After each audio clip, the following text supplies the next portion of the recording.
viral. Ternyata beginilah cara memperbaiki kompor gas yang apinya merah, api kecil dan susah menyala. Pria ini bagikan caranya. Kompor susah nyala. 1, 2, 3. Baru nyala ya. Nah, ini ketiganya nyala. 4 malahan ya. Tapi lihat apinya di sini merah. Nah, ya.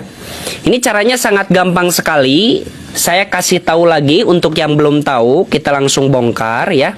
Nah, jadi untuk kendala yang apinya merah, kompor susah nyala, ini jantungnya, mesinnya kita bongkar langsung, jangan sampai di skip.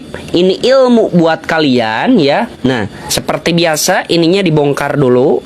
Kalau bautnya udah dibuka, seperti biasa kabel pematiknya dicopot.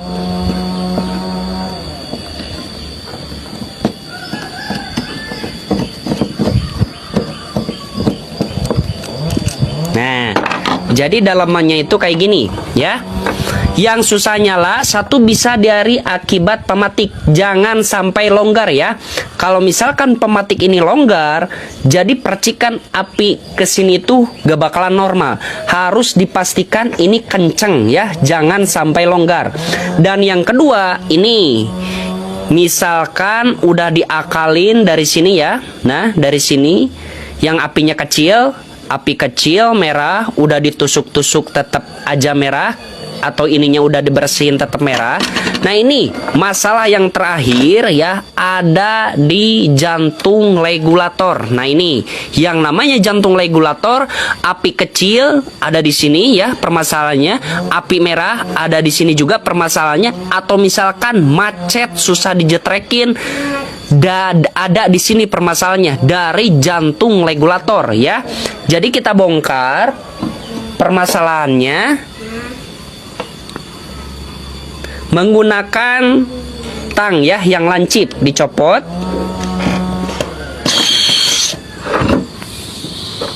Dengerin. Yang apinya kecil, gas biarin suruh nyala dulu. Nah, keluar kayak gini biar kotorannya menghilang. Lalu regulatornya dicopot. Nah, lihat. Jadi yang mengakibatkan apinya merah, susah nyala, perhatikan. Kotor banget. Ini pasti ke apinya merah, soalnya jantung kompor kotor banget. Nah, tuh, lihat. Api merah, susah nyala, atau misalkan apinya kecil, salah satu yang utama penyebab itu dari mesin atau jantung regulator ya.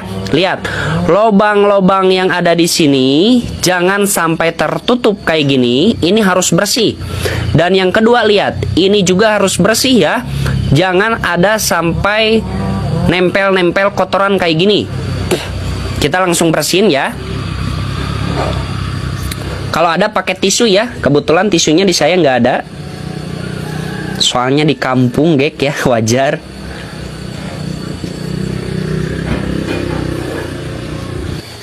Nah, jangan lupa ya yang lubang kecil ini harus bersih. Nah, terus ini ya.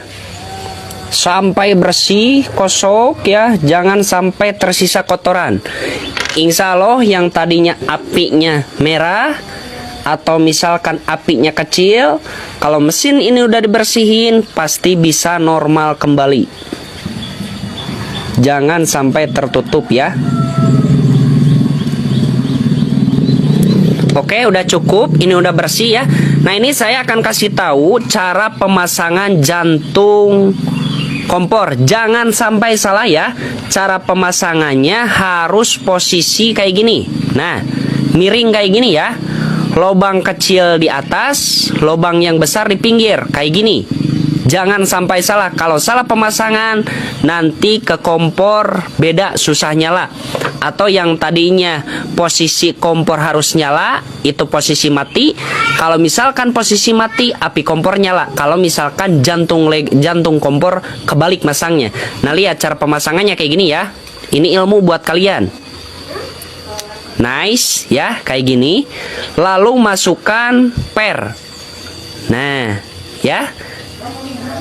Kalau sudah masuk per, jangan lupa. Nah, Ini belum kupasang.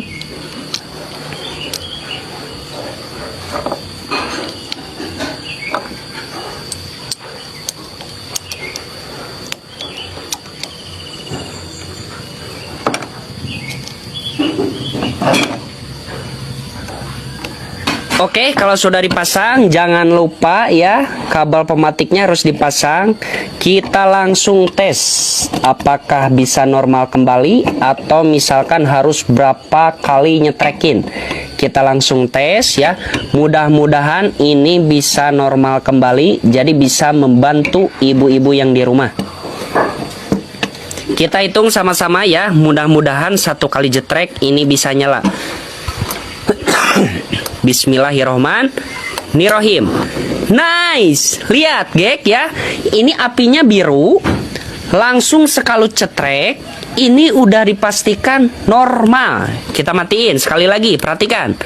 Bismillahirrohmanirrohim. Nice ya. Ini manjur sekali, ini ampuh sekali. Ikutin tata cara saya yang barusan, yang apinya kecil, susah nyala, atau misalkan apinya merah, solusinya jantung kompor harus dibersihin. Oke, terima kasih, semoga bermanfaat. Bila mana konten ini bermanfaat, bagikan ke teman-teman kalian supaya teman-teman kalian juga. Wah, bagaimana nih menurut kalian guys?